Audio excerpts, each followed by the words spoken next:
Saudara-saudari yang dikasihi oleh Tuhan, pertama-tama saya mengucapkan selamat tahun baru. Hari ini tanggal 13 Januari 2017, saya Pastor Vincent Suparman SIJ dari South Dakota menjumpai Anda pada kesempatan seri renungan singkat. Renungan hari ini didasarkan pada Injil Markus pasal 2 ayat pertama sampai dengan 12. Sebelum saya membawakan renungan hari ini, saya akan membacakan Injil untuk Anda.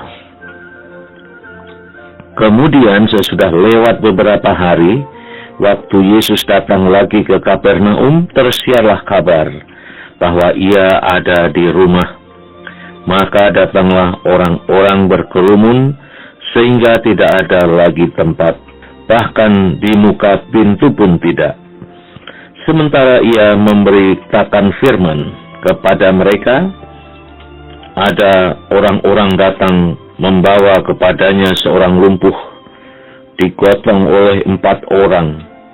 Tetapi mereka tidak dapat membawanya kepadanya karena orang banyak itu. Lalu mereka membuka atap yang di atasnya. Sesudah terbuka, mereka menurunkan tilam tempat orang lumpuh itu berbaring. Ketika Yesus melihat iman mereka, berkatalah ia kepada orang lumpuh itu, "Hai anakku, dosamu sudah diampuni."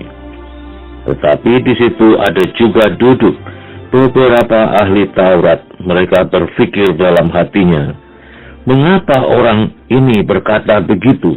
Ia menghujat Allah. Siapa yang dapat mengampuni dosa selain daripada Allah sendiri?" Tetapi Yesus segera mengetahui dalam hatinya bahwa mereka berpikir demikian.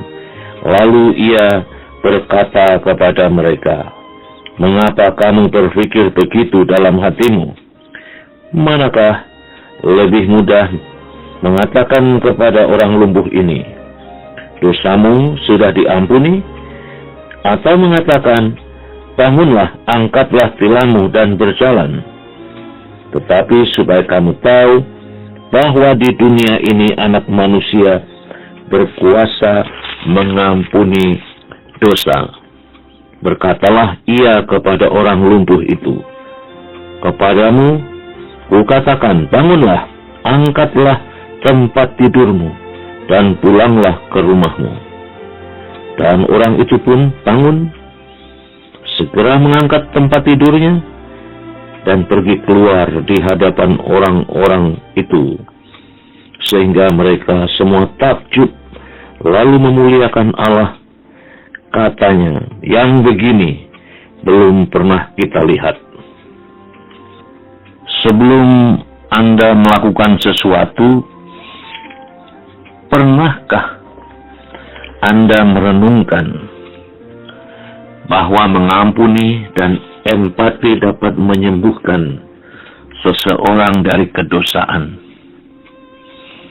Pada zaman Yesus, orang berdosa dianggap sebagai penyakit dalam kehidupan sosial. Mereka disingkirkan. Mereka disingkirkan bahkan oleh para tokoh agama. Yesus datang ke situasi sosial di mana para pendosa ditolak, termasuk dalam tata peribadatan. Ia datang membawa harapan baru. Yesus justru bersahabat dengan para pendosa yang notabene disingkirkan oleh para tokoh agama. Perlakuan Yesus terhadap para pendosa itu membuat para tokoh agama tersinggung. Ketika seorang lumpuh dibawa kepadanya karena iman temannya, Yesus melakukan perbuatan ajaib. Yesus tidak memaki, tidak pula menyalahkan orang berdosa itu. Yesus justru mengampuni dosa orang itu. Sayang sekali pikiran para ahli Taurat sangat picik. Bukannya mereka melihat mukjizat sebagai karya Allah dalam dan melalui Yesus. Mereka justru berkata bahwa Yesus telah menghujat Allah.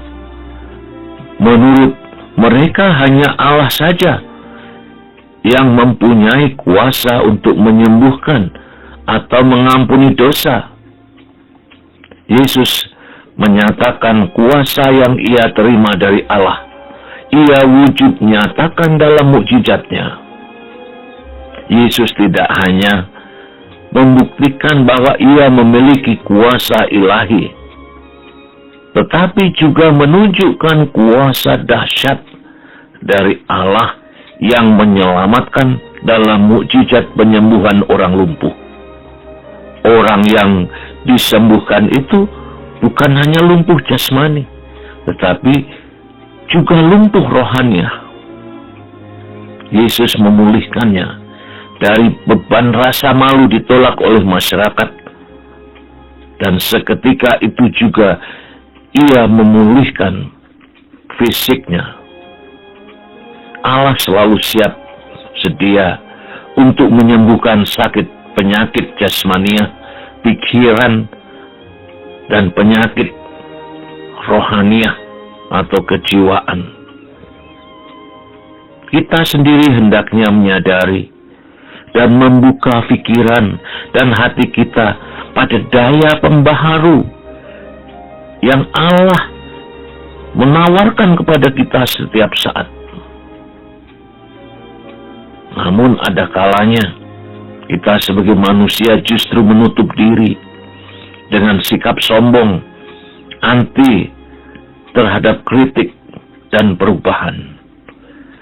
Maka pada kesempatan yang indah ini, saudara-saudari, kita melanjutkan permenungan dalam hidup kita masing-masing, seraya berdoa agar kita masing-masing dipakai oleh Allah menjadi pribadi-pribadi penyembuh yang membawa kedamaian dan kebahagiaan bagi setiap orang yang kita menjumpai dalam kesibukan kita.